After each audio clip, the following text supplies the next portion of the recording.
Dr. Marcus Chen stood in the center of Kepler's rest station, watching alien scientists share their research. The massive space station floated between 3 different star systems, a place where different species could meet safely. Marcus was one of only 12 humans allowed in these important meetings. Most aliens thought humans were too young and simple to understand real science. Marcus wore his blue Terran Diplomatic Corps uniform. At 32 years old, he had spent 8 years studying alien biology. He loved learning about different life forms across the galaxy. The other species tolerated him because humans were useful for small tasks. But they never took human ideas seriously. The conference hall buzzed with activity. Tall, gray, Veltar merchants discussed trade routes. The rock-like Korthani engineers showed off their mining equipment. 6 armed Ashanti diplomats argued about territory disputes. Marcus felt small among these ancient civilizations, but he was proud to represent Earth. Dr. Zekmoth, an insect-like scientist from the core worlds, was presenting his research on genetic modification. Marcus watched carefully, taking notes on his tablet. Something bothered him about the presentation. The genetic patterns looked familiar, but wrong, somehow. During the break, Marcus approached Dr. Zekmoth. "Your research is interesting," he said politely, "but those genetic markers you showed, they look like they could be used for biological weapons." Dr. Zekmoth's compound eyes stared at Marcus. "Human, you should not worry about things you do not understand. This is peaceful research only." Marcus studied his notes again. His training in xenobiology helped him see what others missed. The genetic sequences could create diseases that targeted specific alien species. This was definitely weapons research, which was illegal under Galactic Confederation law. "I think there's been a mistake," Marcus said carefully. "These patterns match banned research from the Bioweapons Treaty of 2387. Maybe we should review the data together." Dr. Zekmoth's antennae twitched nervously. He quickly packed his research materials. The human asks too many questions.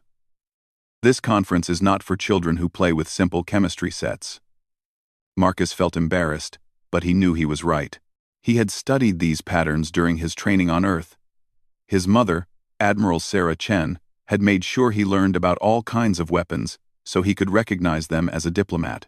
The next day, Marcus presented his own research about Earth plant biology. The alien scientists listened politely but asked no questions. A few even left early. Marcus was used to this treatment. Humans were seen as primitive farmers compared to species that had traveled the stars for thousands of years. After his presentation, Marcus walked through the station's market district. Aliens from dozens of species sold goods from across the galaxy. He bought some Earth coffee beans to share with the other diplomats. It was a small gesture, but Marcus believed in building friendships. That evening, the Zethkri delegation arrived. Marcus had never seen them before. They were large reptilian beings with thick scales and cold yellow eyes. Their leader, Commander Sektar, was nearly 8 feet tall. The Zethkri hegemony controlled 15 star systems and had one of the strongest military forces in the galaxy. Marcus watched them enter the main conference hall. Something felt wrong. The Zethkri never attended scientific conferences. They preferred military discussions and territorial negotiations. Why were they here now?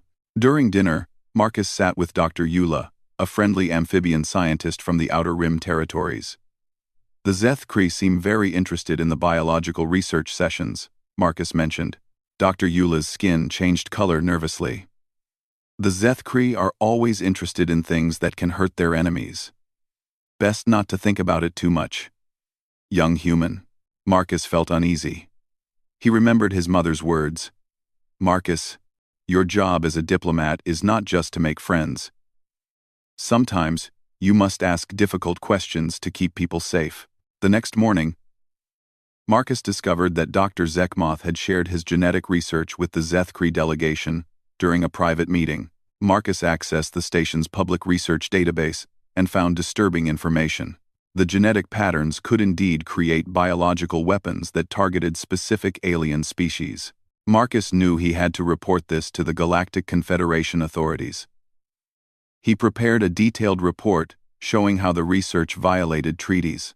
But before he could submit it, 3 Zethkri soldiers entered his quarters. Human Chen, Commander Sektar spoke in a deep, threatening voice. "You have seen classified information that threatens the security of the hegemony. You will come with us for questioning." Marcus stepped back.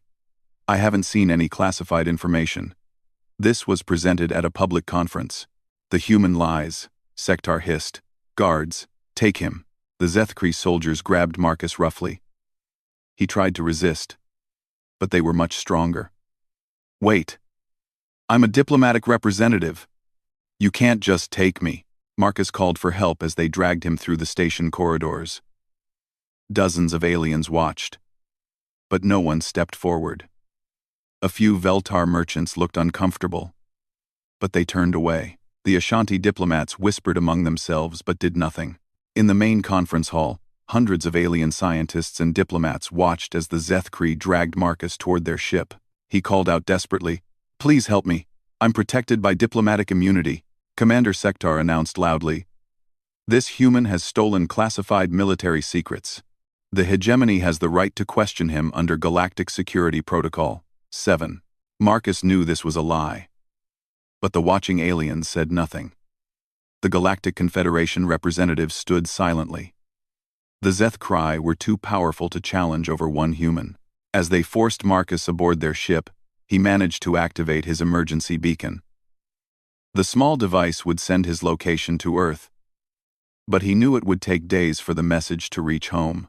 By then, he could be anywhere in Zethkri space.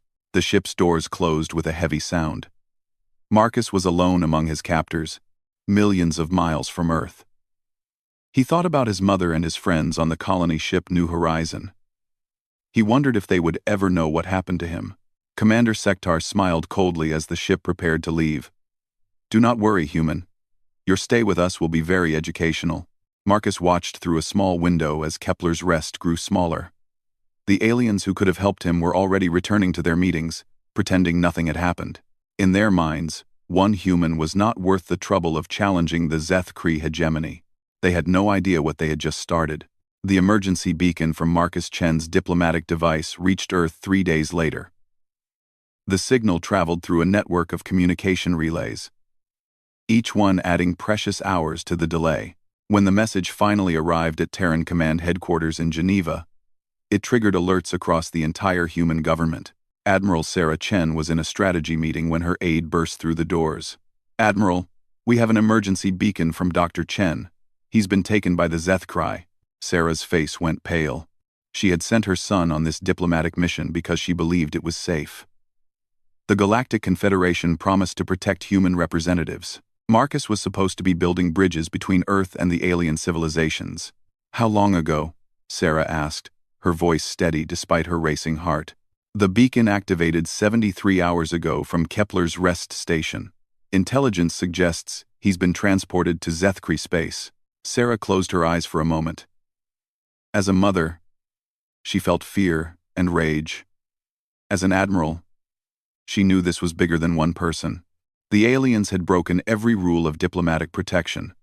If they could take one human without consequences, they could take any human. Within an hour, Sarah stood before the Terran assembly. The large chamber was filled with representatives from every human colony, space station, and ship in known space. The emergency session had drawn delegates from across human territory. "Fellow humans," Sarah began, her voice carrying clearly through the chamber. 3 days ago, my son Dr. Marcus Chen was kidnapped by the Zethkri hegemony during a peaceful scientific conference.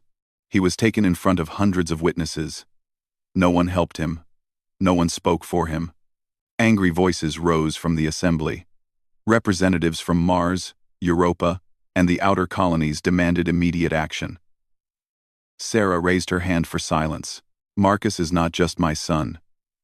He grew up on the colony ship New Horizon with 50,000 other humans. He has friends on every human world. He has taught our children and helped our scientists. When they took Marcus, they took one of our family." The chamber erupted in agreement. Humans understood family differently than aliens. Where other species saw individuals and groups, humans saw connections that spanned across space and time. Every human was part of the same large family.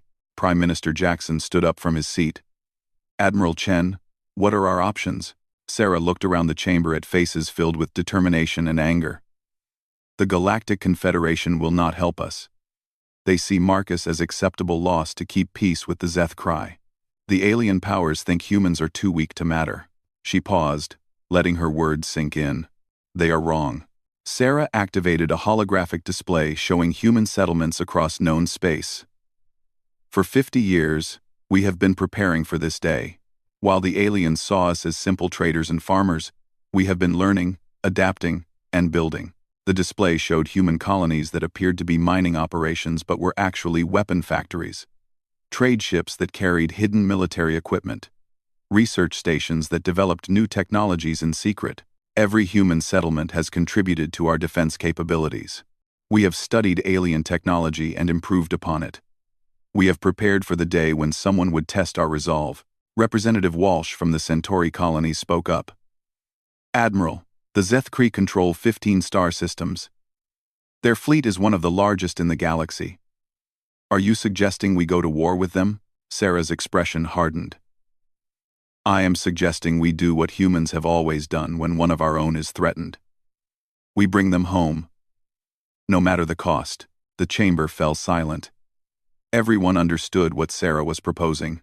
War against an alien empire that controlled hundreds of worlds and billions of beings. War that could destroy human civilization. But they also understood something else. If they did nothing, Marcus would disappear forever. Other humans would be taken.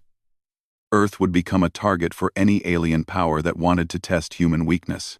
Prime Minister Jackson called for a vote. All those in favor of military action to recover Dr. Chen and protect human sovereignty. The response was immediate and overwhelming.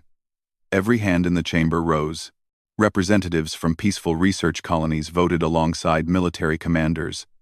Scientists voted with miners and farmers. The decision was unanimous. Sarah felt a mixture of pride and sadness. She was proud of her species' loyalty and determination. But she knew the terrible cost this decision would bring. Over the next 72 hours, humanity transformed. Colony ships that had carried families to distant stars became mobile bases for military operations. Mining equipment was converted into weapons. Civilian engineers worked around the clock to arm merchant vessels. The response surprised even Sarah. Humans from every corner of known space volunteered to help. Elderly colonists offered their life savings to fund the war effort. Children sent messages of support. Even human prisoners in alien jails managed to send word that they were ready to fight. Captain Torres from the merchant ship Pride of Luna came to Sarah personally. Admiral, my crew voted unanimously. We're converting our ship for military service. We may be just one old freighter, but we're human. This scene repeated thousands of times across human space. Individual humans making the choice to risk everything for someone they might never meet but considered family. Sarah prepared her message to the Zeth Cree and the galaxy. She stood before cameras that would broadcast her words across hundreds of star systems. Behind her, the flags of every human world hung in a show of unity. To the Zeth Cree hegemony and all who hear this message, Sarah began. 3 days ago, you took Dr. Marcus Chen, a human, under diplomatic protection. You took him because you believed there would be no consequences. She stepped closer to the camera. You have 7 days to return Dr. Chen unharmed to Kepler's rest station. If you refuse, humanity will come for him. We will tear apart every ship, every station, every world that stands between us and our family. Sarah's voice grew stronger. You think humans are weak because we are young. You think we will not fight because we prefer peace. You are wrong on both counts. Humanity does not abandon its own. We are coming. The message was broadcast on every communication frequency in the galaxy. Alien governments received copies through official diplomatic channels. Trade networks carried the words to the furthest corners of known space. The initial reaction was mockery. The Veltar Commerce Guild laughed at human threats. The Ashanti Federation dismissed the message as emotional outburst. The Galactic Confederation issued a statement calling for calm and negotiation. The Zethkri response was simple and cold. The human criminal will be dealt with according to hegemony law. Earth's threats are meaningless. When the 7-day deadline passed with no response, Sarah stood again before the cameras. This time, she wore her full military uniform. Behind her stood the commanders of every human fleet. The deadline has passed, Sarah announced. Marcus Chen has not been returned. The Zethkri have chosen war. We have not Khan. She looked directly into the camera, speaking to every human across the galaxy. Today, we show the universe what happens when someone takes our family. Today, we remind them why Earth survived while other worlds fell. Today, we bring our son home. The war had begun. The first strike came 8 hours after Admiral Chen's declaration. But it did not target Zethkri space as everyone expected. Instead, human ships appeared at the Veltar commercial hub of Nexus Station. The massive trading post served millions of beings across 12 star systems. It was protected by defensive satellites and patrol ships. But the humans moved too fast for organized resistance. Captain Maria Vasquez commanded the converted cargo hauler, New Mumbai, as it emerged from hyperspace alongside 50 other human vessels. Her ship had carried grain to outer colonies just weeks ago. Now it bristled with weapons and military equipment. All ships, this is Vasquez, she broadcast to her small fleet. Remember, all the Minotaur. We are not here to kill civilians. We are here to send a message. The human ships moved with precision that surprised the alien defenders. They destroyed communication arrays, weapons platforms, and fuel depots, while carefully avoiding civilian areas. Within 3 hours, Nexus Station was defenseless but intact. Maria opened communications with the station commander, a wealthy Veltar merchant named Krexlow. Commander, this is Captain Vasquez of the Terran Liberation Fleet. Your station provided weapons and supplies to the Zethkri hegemony. You profited from their military buildup. Krexlow's translator struggled with his panicked response. We are neutral traders. We sell to everyone. This attack is illegal. So was taking our diplomat, Maria replied coldly. Your neutrality ended when you chose to arm our enemies. This station is now under human control.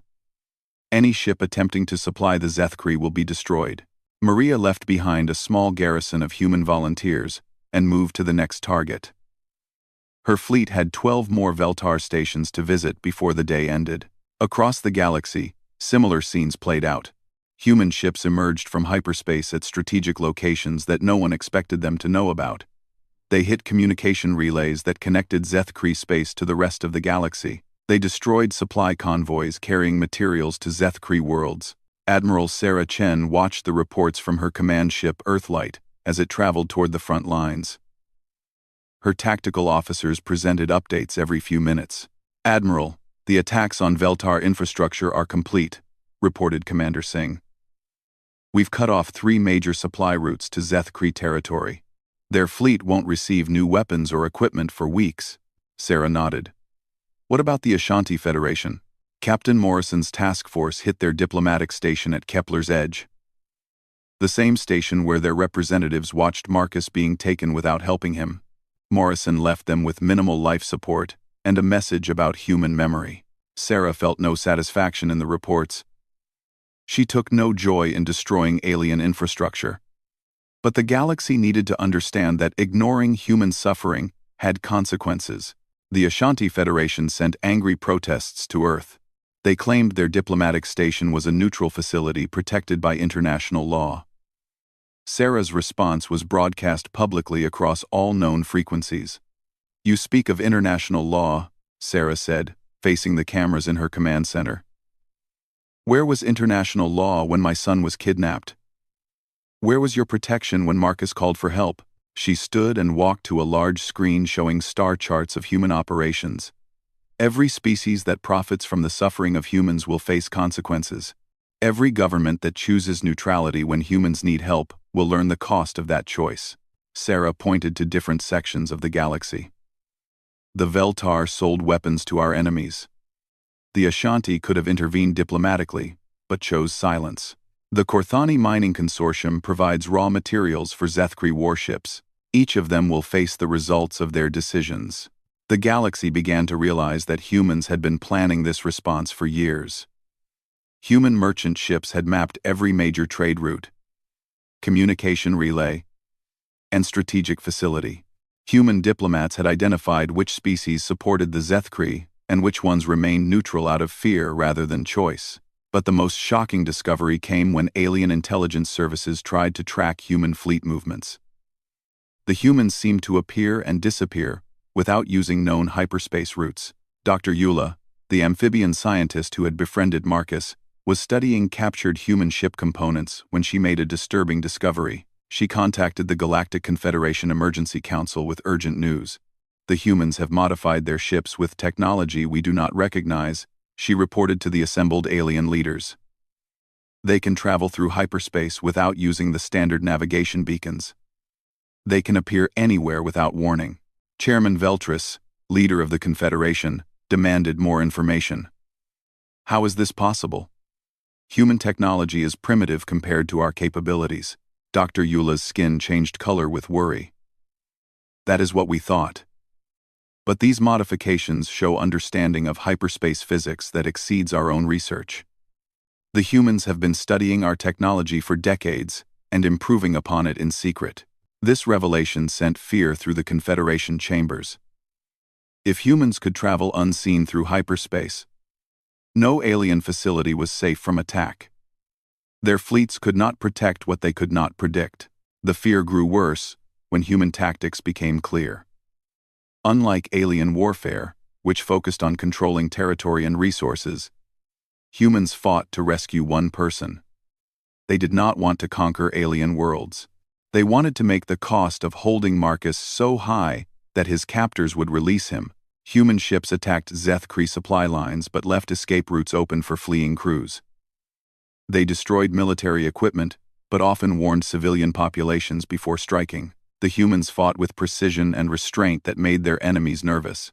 Commander Sektar, the Zethkri officer who had taken Marcus, received daily reports about human attacks.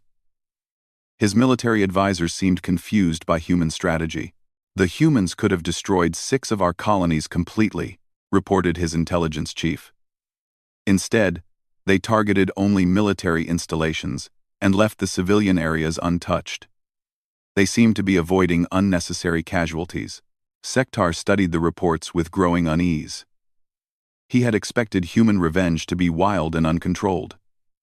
Instead, the humans fought with careful planning and clear objectives. They were not trying to massacre Zethkri civilians. They were systematically dismantling the hegemony's ability to make war. What about our allies? Sektar asked. The Veltar have suffered massive losses to their trade network. The Ashanti Federation is demanding we release the human to end the attacks. Several minor species that provide us with raw materials are reconsidering their contracts.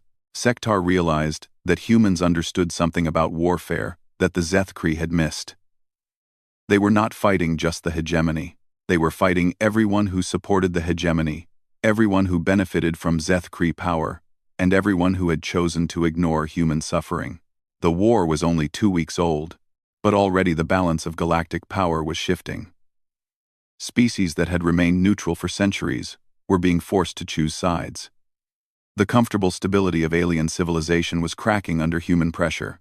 In his cell aboard a Zethkri prison ship, Marcus Chen could feel the vibrations of his ship's engines changing direction frequently. His guards seemed nervous and spoke in hushed voices about human attacks throughout the galaxy. Marcus did not know the details of what was happening, but he could guess. His mother had found out what happened to him. Earth was coming to bring him home. He thought about the aliens at Kepler's Rest who had watched him being taken without helping. He wondered if they understood now what their silence had cost them. Marcus had studied alien psychology during his training. Most species thought in terms of acceptable losses and calculated risks. They might sacrifice individuals to maintain larger stability, but humans were different. Humans would burn down the galaxy for one person they considered family. The aliens who took him had no idea what they had started. The hunt for Marcus Chen was reshaping galactic civilization, and it had barely begun. 6 months into the war, The galaxy had learned to fear the appearance of human ships. What began as surgical strikes against Zethkri allies had grown into something much larger and more terrifying. Admiral Sarah Chen stood in the command center of her flagship, studying reports from across human space. Her fleet had grown from hundreds of ships to thousands as more human colonies converted their civilian vessels for military use. But the numbers were not what made her forces so dangerous. "Admiral, the Korthani system has fallen," reported Commander Singh. "Their mining operations are completely shut down. The rock people are requesting peace talks." Sarah nodded without expression. The Korthani had provided raw materials for Zethkri weapons for decades. Their species was known for being practical above all else. When human forces made mining impossible, they quickly calculated that supporting the Zethkri was no longer profitable. "What about the Veltar response to our ultimatum?" Sarah asked. Commander Torres brought up a holographic display. "They've agreed to stop all trade with the Zethkri, but they want guarantees that we won't attack their remaining commercial stations." Sarah considered this carefully. The Veltar had learned quickly that profiting from human enemies carried a high price. But she could not appear weak when other species were watching. "Tell them they can earn our trust by actively helping us locate Marcus. Until then, they get no guarantees." The war had changed in ways that shocked the entire galaxy. What started as human raids on supply lines had evolved into something unprecedented. Dozens of minor alien species had joined the human cause, not because they loved humans, but because humans offered them something the major powers never had: respect and protection. Captain Elena Rodriguez commanded a mixed fleet of human and alien vessels as they approached the Ashanti border worlds. Her flagship was accompanied by ships from 6 different species, all working together under human leadership. "All ships, this is Rodriguez," she broadcast to her diverse fleet. "Remember, we are liberating these worlds, not conquering them. The Ashanti Federation has held these colonies against their will for 300 years. The response came from Commander Ziktal of the Helix species, whose people had been enslaved by the Ashanti generations ago. "Understood, Captain Rodriguez. My people have waited centuries for this chance. We will not waste it." Elena smiled. This was perhaps the most unexpected consequence of the war. While searching for allies and intelligence sources, humans had discovered that many species in the galaxy were oppressed by the larger powers. The comfortable stability that alien leaders praised was actually built on the suffering of smaller civilizations. Humans had begun offering protection to these oppressed species in exchange for their help finding Marcus. What they discovered changed everything they thought they knew about galactic politics. The Helix people were brilliant engineers forced to build weapons for their Ashanti masters. The Nyx were natural pilots enslaved by Veltar merchants. The Ember species were gifted scientists working in Korthani research facilities against their will. When humans offered these species freedom and partnership instead of slavery, the response was immediate and enthusiastic. Alien governments found themselves fighting not just human forces, but rebellions among their own subject peoples. Elena's mixed fleet encountered heavy resistance at the Ashanti colony of New Triumph. The planet's defenses were strong, but Elena had advantages that confused the enemy commanders. "All Helix engineering ships, begin electronic warfare operations," Elena ordered. "Nyx fighter squadrons, use stealth approach pattern 7. Her alien allies attacked with knowledge of their former master's weaknesses. The Helix engineers knew exactly how to disable Ashanti computer systems. The Nyx pilots understood Veltar ship designs better than their builders. But the humans provided something else equally important: advanced technology that no one expected them to possess. Elena activated her ship's new weapon systems, developed in secret human research facilities for the past 50 years. Energy beams that could destabilize matter at the molecular level struck Ashanti defensive platforms. The alien structures simply fell apart as their atomic bonds dissolved. "All defensive satellites neutralized," reported Elena's weapons officer. "The planet is defenseless."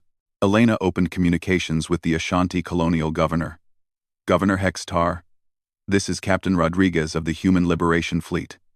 Your defenses have been eliminated. Surrender your forces and release all subject species on your world, or face the consequences." The governor's response was filled with confusion and fear. How do you possess such weapons? Human technology is primitive compared to ours. Elena allowed herself a small smile. You spent centuries looking down on humans, while we spent those same centuries learning from you. Every piece of alien technology that entered human space was studied, understood, and improved upon. We have been preparing for this war since we first met your species. The revelation that humans possessed advanced technology was spreading fear throughout the galaxy. But the truly terrifying discovery came when alien scientists examined the remains of human weapon strikes. Dr. Eula, now working with a team of refugee scientists from multiple species, made a disturbing announcement to what remained of the Galactic Confederation.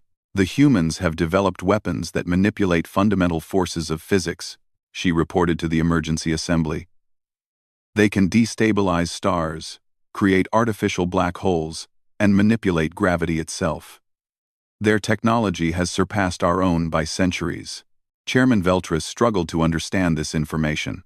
How is this possible? We have monitored human development. Their ships were barely capable of interstellar flight 50 years ago. Dr. Eula's skin shifted to deep purple with worry. We monitored what they allowed us to see. While we believed they were struggling with basic space travel, they were actually conducting advanced research in secret. Every human colony, every trade mission, every diplomatic contact was gathering information about our technology. The scope of human preparation became clear as the war continued. Human forces revealed capabilities that shocked even their allies. Ships that could phase in and out of normal space-time. Weapons that could strip the atmosphere from a planet without damaging the surface. Defensive systems that made human vessels nearly impossible to destroy. But perhaps the most frightening human capability was their coordination. Unlike alien species that fought as individual nations or empires, humans fought as a single unified force. Every human ship, station, and colony worked together toward the same goal: bringing Marcus Chen home.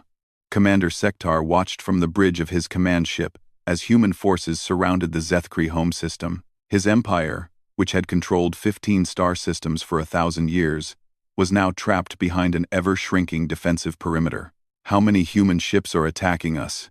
He asked his tactical officer. Our sensors detect over 10,000 vessels, sir. But many of them are not warships. They appear to be converted civilian craft. Quote, Sektar studied the tactical display with growing despair.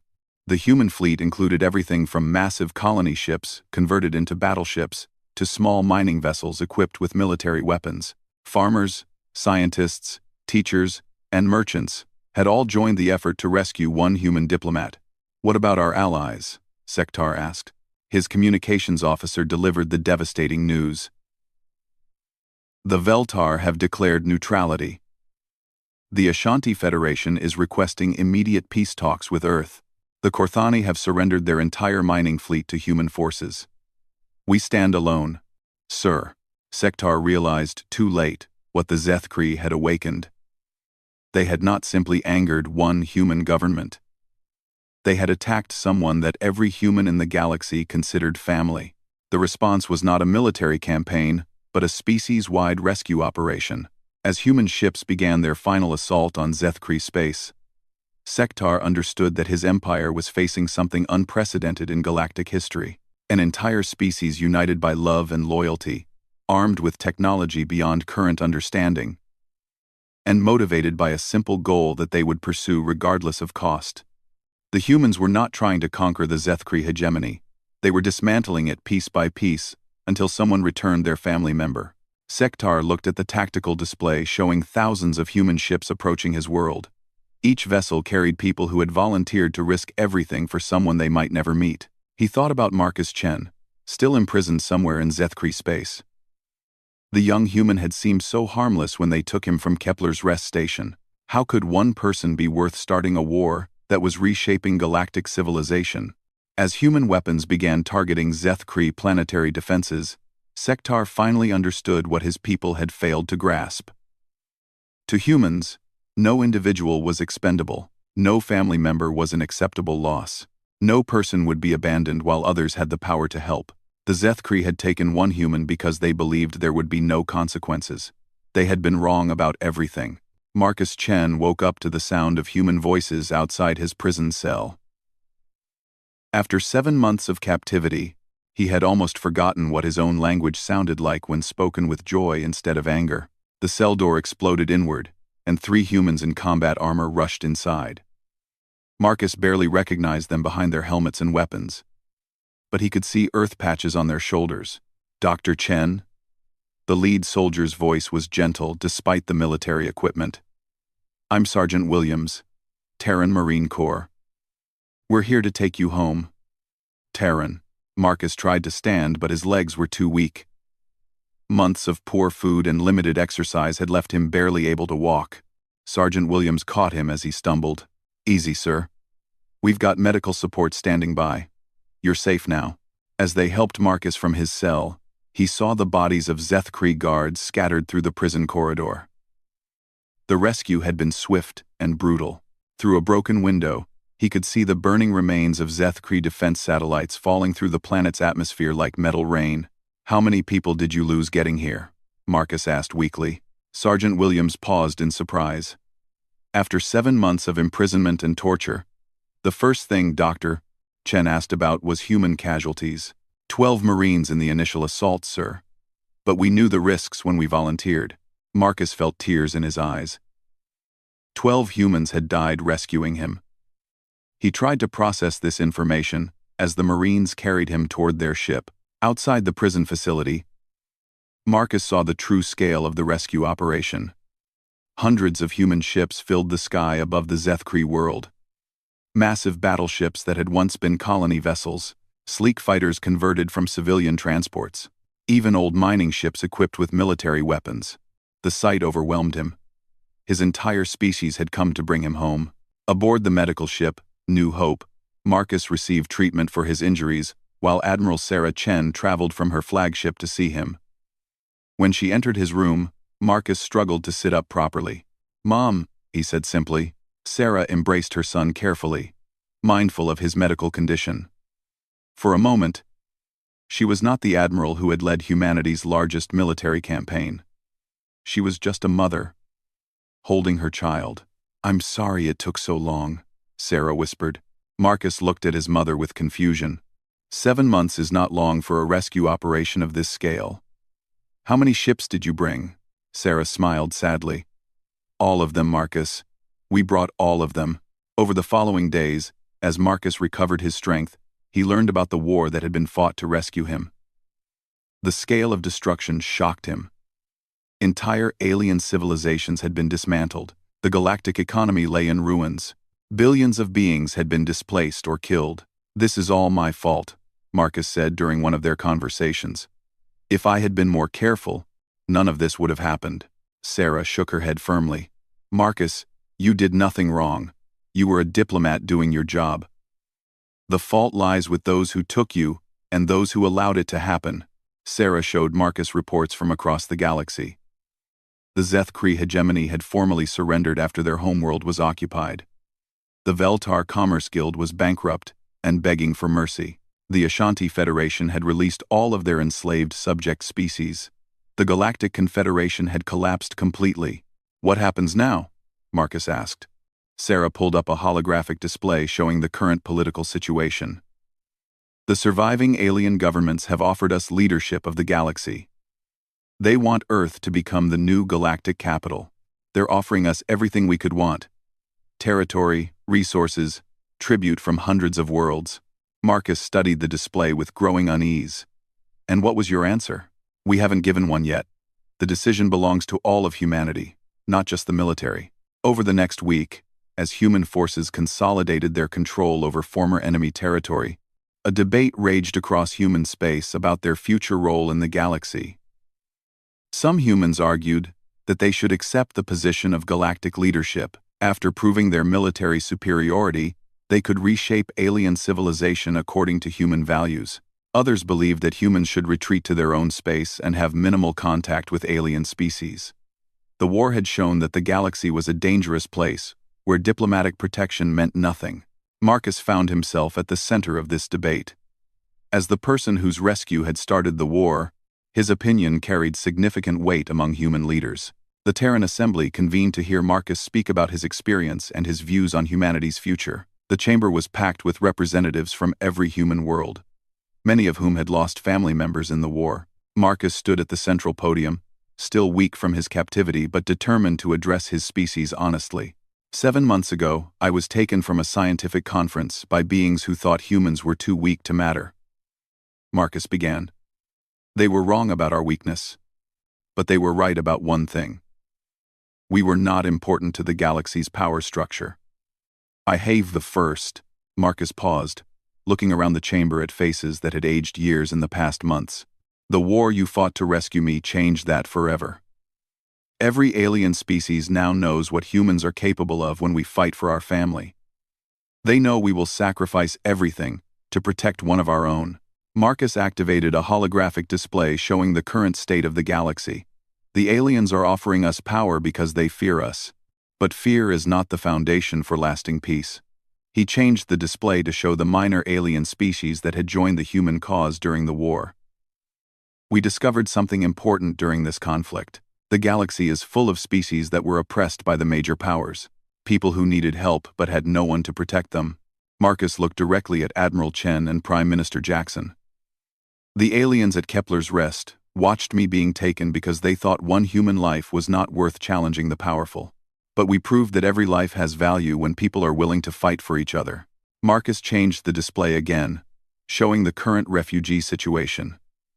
Millions of beings from dozens of species were now under human protection, freed from slavery or oppression during the war. I propose that we do not become the new galactic empire. Instead, we become something the galaxy has never seen before. We become the protectors of those who cannot protect themselves. The chamber buzzed with discussion. Marcus's proposal was unprecedented.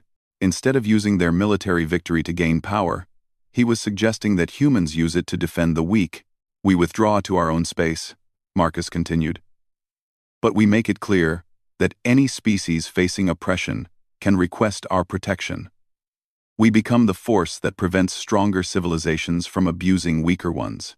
Marcus thought about his months in Zethkri captivity and the aliens who had watched his kidnapping without helping. The galaxy learned what happens when someone takes a human. Now they need to learn what happens when someone takes any being under human protection. The vote was closer than many expected, but Marcus's proposal won. Humanity would not become a galactic empire. Instead, they would create something new. A network of protected species under human guardianship. Admiral Sarah Chen prepared the final human message to the galaxy. She stood once again before cameras that would broadcast her words across hundreds of star systems. But this time Marcus stood beside her. To all species and governments who receive this message, Sarah began. 7 months ago, you witnessed the kidnapping of a human diplomat. Most of you did nothing. Some of you actively supported our enemies. Sarah's expression remained calm, but her words carried the weight of absolute certainty. You learned the cost of threatening humans. We burned your civilization to rescue one of our family. We will do it again if necessary. Marcus stepped forward. But we also learned something about the galaxy. Many of you suffer under the oppression of stronger powers. Many of you need protection but have nowhere to turn. Sarah continued. Humanity is establishing the Terran Protection Accord. Any species facing genocide, slavery, or systematic oppression can request our protection. We will provide it, regardless of the political or military cost. Marcus looked directly into the camera. We did not destroy your galaxy for conquest. We destroyed it because you took our family. Now we offer to become family to anyone who needs our protection. Unherbal. We not destroy your galaxy. Sarah delivered the final message with quiet intensity. Remember what you witnessed. Remember that every human life is worth this much to us. And remember that now, every life under our protection has the same value. The broadcast ended, but its impact would reshape galactic civilization for centuries. Humanity had proven that they could destroy any force in the galaxy. Now they offered to use that power to protect the weak, instead of dominating them. Marcus returned to his scientific research, But now his work was focused on helping refugee species adapt to life under human protection. The quiet diplomat whose kidnapping had started a galactic war became the architect of a new kind of interstellar relationship. Years later, when young humans asked Marcus about the war that had been fought for him, he would give them the same answer. The galaxy learned that humans do not abandon family.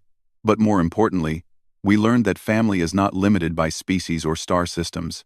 Family is anyone willing to stand up for those who cannot stand up for themselves.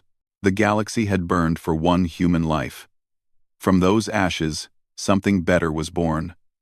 A civilization where no one would be abandoned, and no one would watch suffering without offering help. Marcus Chen had come home, and he had brought hope for the entire galaxy with him.